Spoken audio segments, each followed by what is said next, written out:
Shalom, everyone. I'm Josiah Geoffrey. I'm Hosea Geoffrey. Welcome to Solid Scripture, where the whole discussion is totally by the book.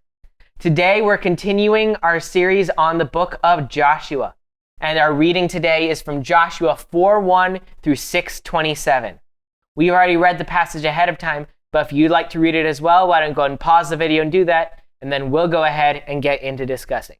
In this portion, Israel begins their residence in the land of Canaan by setting up a memorial of their dramatic entrance across the Jordan, being circumcised and keeping Passover, tasting the fruit of the promised land, and making their first conquest with the capture of the city of Jericho. So this portion begins with the people of Israel setting up a monument to commemorate the crossing of the Jordan River. We just read in the last video that the people of Israel had crossed over the Jordan River on dry land. God had cut off the river in a very similar way to how he had split the Red Sea, and the entire people of Israel crossed over the dry riverbed, and they're now on the other side. The way that God had split the river was by telling the priests who were holding the Ark of the Covenant to stand in the middle of the riverbed. And so as long as they're standing there, the river stops flowing. And so as chapter 4 begins, the people of Israel have already crossed the Jordan, but the priests are still standing in the river. So the river is still not back to normal yet. And so God says to Joshua, before the priests come out of the river and make the river go back to the way it was, you guys need to set up a monument. Tell one man from each of the tribes, so 12 men, to go down into the river near where the priests are standing and get 12 big stones. Hoist them up on your shoulders and carry them over to the bank. So the 12 guys do this, and they're going to use these 12 stones and put them together into a monument to commemorate what had happened and the miracle of the people of Israel crossing into the land. And on top of this, Joshua himself also sets up a memorial inside the riverbed of the Jordan. So while the priests are still standing there, he sets up a pile of 12 stones next to where the priests are. And then once the priests bring the Ark of the Covenant into the land of Canaan, the river goes back to the way it was, and Joshua's monument is in the river under the water. So that's proof, hey, we were here. And so now that the Jordan is back to normal, the people of Israel take the 12 stones that they took out of the Jordan and they set those up as a monument. So that way, future generations of Israeli children can ask their parents, hey, Abba, what's that? And they can tell their children, that's a memorial that the people of Israel crossed over miraculously on dry ground across the Jordan River to give us this land. And it says that after the people of Israel have crossed the Jordan and it's returned to its normal flow, it says, on that day, Adonai exalted Joshua in the sight of all Israel, and they stood in awe of him, just as they had stood in awe of Moses all the days of his life. So it's pretty obvious to recognize how parallel the Jordan crossing is to the Red Sea crossing. In fact, Joshua himself makes this exact correlation. And so what this serves to show is that in the same way that God was with Moses, he's also with Joshua. God didn't leave Israel with the death of Moses. He always stays with his people, and he makes his presence known through people, through miracles, and through the fulfillment of his promises. He is always with his people. And then Joshua also goes on to say that God did this miracle and made such a dramatic crossing of the Jordan River so that all the peoples of the earth may know that the hand of Adonai is mighty, that you, Israel, may fear Adonai your God forever. Moses already did a ton of signs. He did the Red Sea.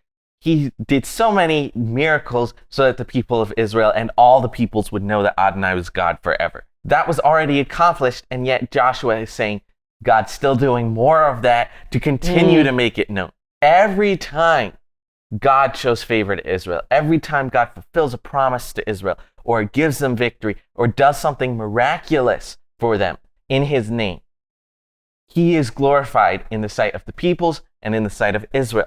God's work didn't stop with the Torah. It continued to go on and continues to go on. And so it's not just things which happened in the past, ancient tales which are supposed to tell us about who God is, although those certainly do. But we need to see what God is always doing, how God continually shows his faithfulness to Israel, and let that put the fear of God in us forever. And continuing along that train of thought of all the peoples of the earth will know that the hand of Adonai is mighty, it says in the first verse of chapter 5, "Now it came about when all the kings of the Amorites who were beyond the Jordan to the west, and all the kings of the Canaanites who were by the sea, heard how Adonai had dried up the waters of the Jordan before the sons of Israel until they had crossed, that their hearts melted, and there was no spirit in them any longer because of the sons of Israel."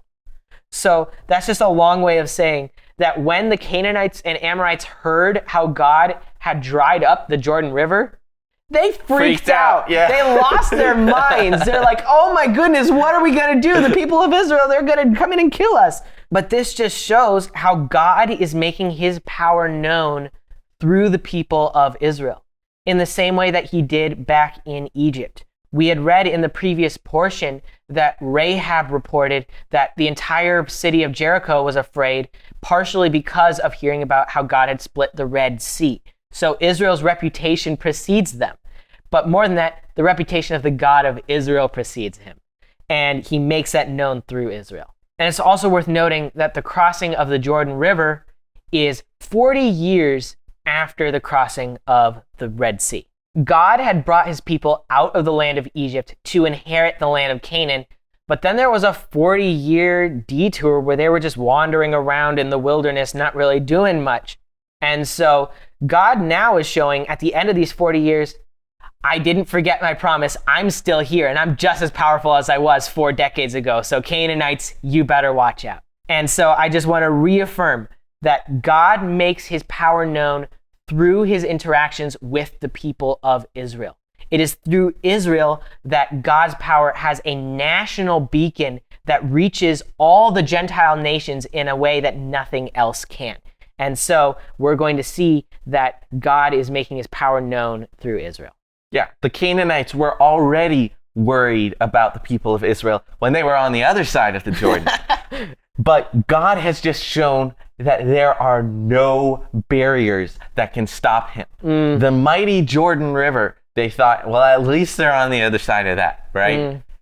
But no, they might as well have been on this side because they just crossed it on dry ground. And God dried up the Jordan River, which is the bedrock of irrigation in all of Canaan. Similarly to how God struck the Nile River and showed, I am in control of everything. That is what God has just done in the land of Canaan. He says, I control the Jordan. It doesn't protect you.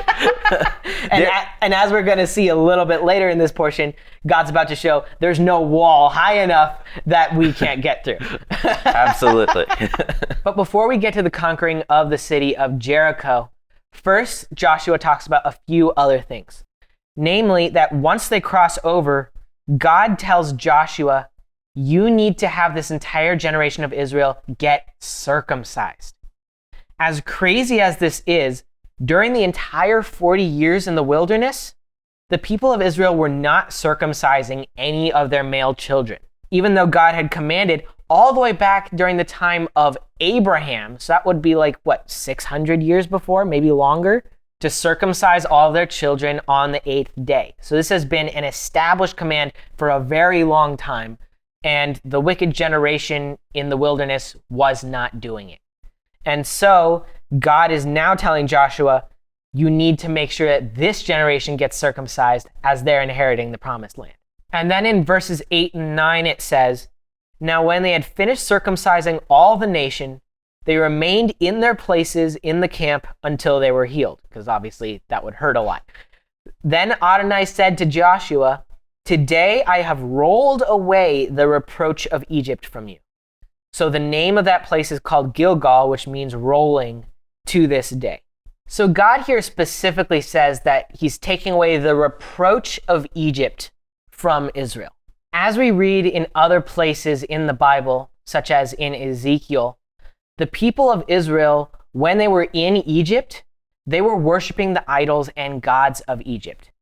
And then when they left Egypt, they continued to be rebellious, they continued to serve idols, they continued to be evil. And so basically the evilness that they picked up in Egypt, that followed them, and they held on to that throughout the entire 40 years in the wilderness. And so the people of Israel, when they were freed from Egypt, they didn't pass along circumcision to their children. And so their godlessness, their lack of following God's commands, was affecting even this coming generation. That was how wicked that generation had been, and they brought that with them from Egypt. And so now, with the removal of the people of Israel's foreskins, he's also removing their reproach and the last bits of Israel's evil past, essentially. He's cleansing the people of Israel so that now they can inherit the new promises that he's giving to them. And it's very interesting that at the end of the book of Deuteronomy, Moses talked about a different kind of circumcision that God would do to the people of Israel, circumcising their hearts. He said that the people of Israel would be cursed and scattered among the nations, but then they would remember God and come back to him. And so God would bring them to the land and circumcise their hearts so that they would walk in his ways. And so we see that when God circumcises our hearts, which is something that he does through the sacrifice of Yeshua, when he circumcises our hearts, he removes the old evil junk that's in our lives, and he makes us new so that we can inherit the promise that he has for us. It's very interesting that God is finally rolling away the reproach of Egypt after Israel has gotten into the promised land 40 years after they left Egypt, especially in light of the fact that, as we were just talking about, they just entered the promised land in a very similar way to how they left Egypt, through the miraculous, dramatic crossing of first the Red Sea and then the Jordan. And so I think this shows that being set free and saved from Egypt was just the start for the people of Israel. What came after was what mattered. And the people of Israel showed that they were not at all doing what they should be. And so they ended up not receiving the promise. They ended up dying, and it was their children who entered in. It's not just one step from, boom, I'm saved, I'm out of Egypt, I'm free, and then you're all good to go. No, you have to keep going. You have to remain faithful. And only when you get to the promised land at the end is the reproach finally taken away. And then Israel's finally receiving the promise. They're exactly where they're supposed to be. So also for all of us, Yeshua has set us free. We are no longer slaves to our sin. But that's not the end of the story. We need to recognize that we're striving for something else. That in the same way that we have been set free from sin, we also will be set free from death. The book of Hebrews says that Messiah will come a second time to salvation. And so we are still waiting. Paul says that our spirits are groaning in ourselves, waiting for the adoption as sons, for the redemption of our mortal body. The reproach of our old selves will, in a way, stay with us as long as we're on this earth, as long as we're in mortal bodies. But we have a promise that it will be taken away. And it's that salvation that we strive for every day. So we need to stay faithful, follow through, and get to the end, get across that river Jordan, and there it will truly all be taken away. There will be no shame, no tears, only joy and inheritance of the promises. Now, after the people of Israel are circumcised, we still aren't quite to Jericho yet. The next thing that happens is that the people of Israel celebrate their first Passover in the promised land. It says that on the evening of the 14th day of the first month, the people of Israel ate the Passover, just like Moses had commanded. And then the next day they started to eat matzah, which is unleavened bread, just like God had commanded.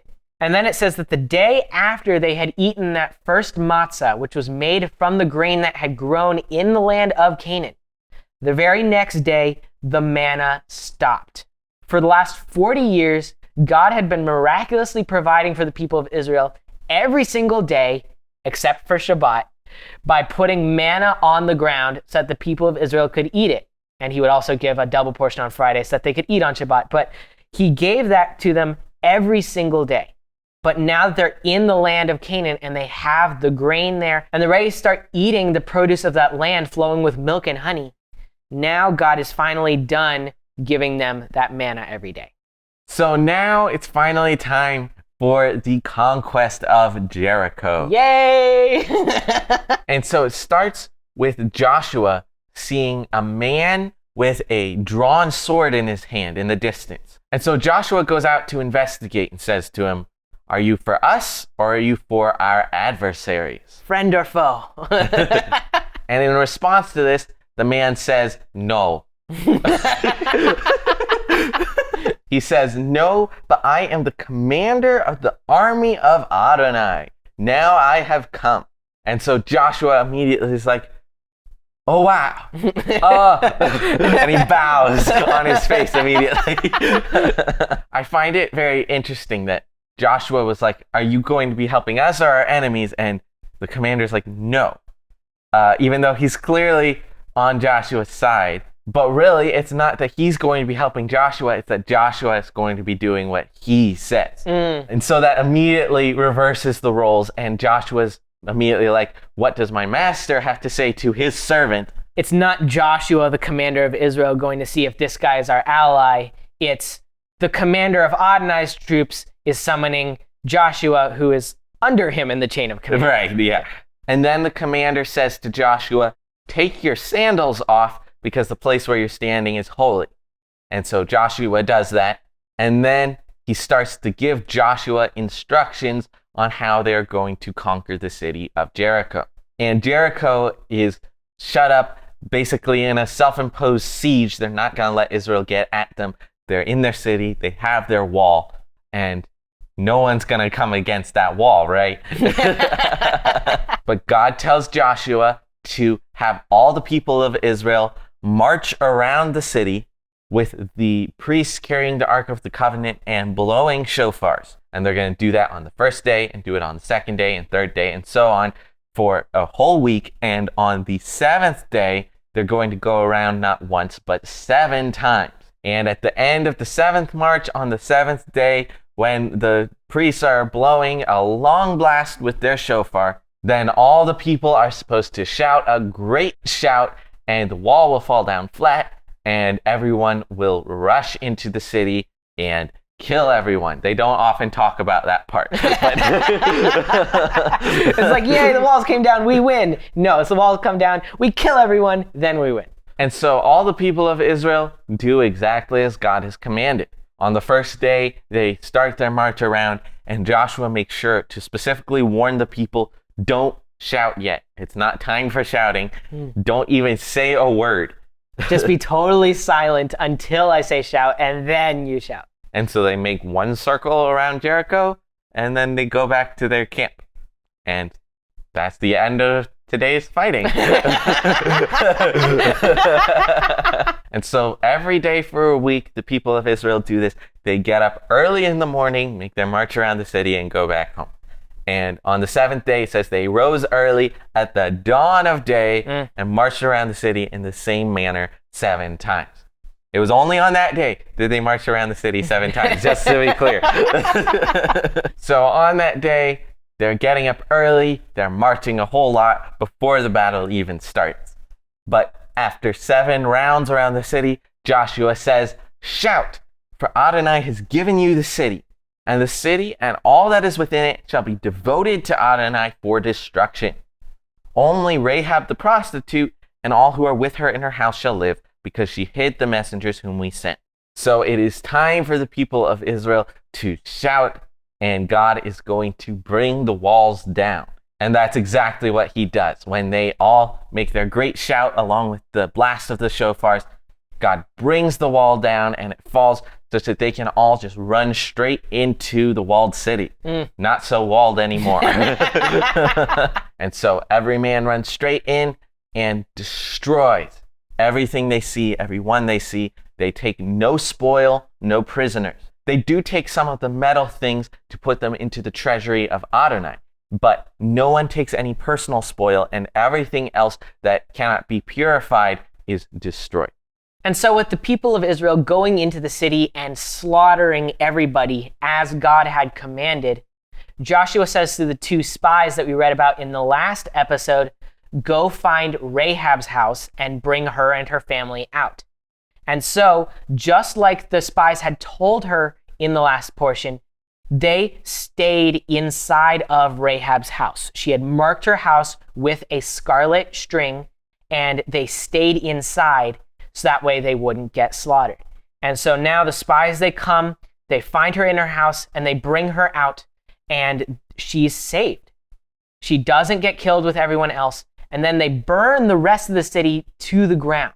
It's completely decimated, but Rahab and her family are safe. And it says that they lived in the midst of Israel to this day because she saved those spies in the last portion. And it's worth noting about Rahab that it specifically says in the book of Matthew that Rahab ended up marrying an Israeli named Salmon, who was a chief man of the tribe of Judah. And Salmon and Rahab ended up being ancestors of the royal line of Davidic kings, which culminates in the Master Yeshua himself.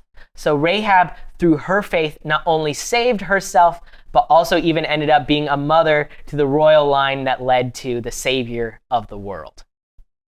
That's a pretty cool accomplishment. Right? And again, to reiterate some of what we said in the last video, this was only possible because of Rahab's faith, because she was willing to receive the spies in peace and not betray them to the king of Jericho, because she believed in the God of Israel and acclaimed him as the God of all the earth and chose to side with him and his people rather than her own people. And so the book of Hebrews says that by faith, Rahab the prostitute was not destroyed with those who disbelieved, having received the spies in peace. God was bringing Jericho under judgment. Hebrews specifically attributes it to them having disbelieved. And of course, the Torah talks about how all the Canaanites were in terrible wickedness that God was punishing them for through the people of Israel. And so that's why this entire city, men, women, children, animals, all was destroyed totally in the judgment. But Rahab was saved out of it because of her faith, because she believed in God and sought the way of salvation, and God gave the way of salvation. In the same way, all of us live in a generation that is doomed to judgment. All of humanity is doomed to judgment because of our wickedness, unless we seek the God of Israel and his way of salvation. And that way of salvation can only be found through faith. And so the scriptures say that this entire world will be destroyed by fire, just as Jericho was. And if we want to escape from that judgment, then we need to cling to the only way of salvation, which is Yeshua, his sacrifice, his redemption to bring us into his promised land where we can be saved forever. And so the people of Israel conquered and destroyed the city of Jericho because they were obeying everything that God commanded them to do to the T. This is a very famous story, one that you'll hear repeated a lot as an example of God's power and of how we need to have courage and about the power of praise or whatever, what have you, about how God will bring the walls down. And that's true. But an important part of this that cannot be overemphasized, that I think is sometimes underemphasized, is that it's all about obedience. God gave them specific, sometimes weird, instructions on how to accomplish this. God's not just going to bring down any wall in your life because you want him to. But God had promised to give them victory. He had promised to give them that city and that land. And when the people of Israel tried to take the city of Jericho, they were doing it because God told them to. And so God gave them victory if they did what he told them to, the way he told them to.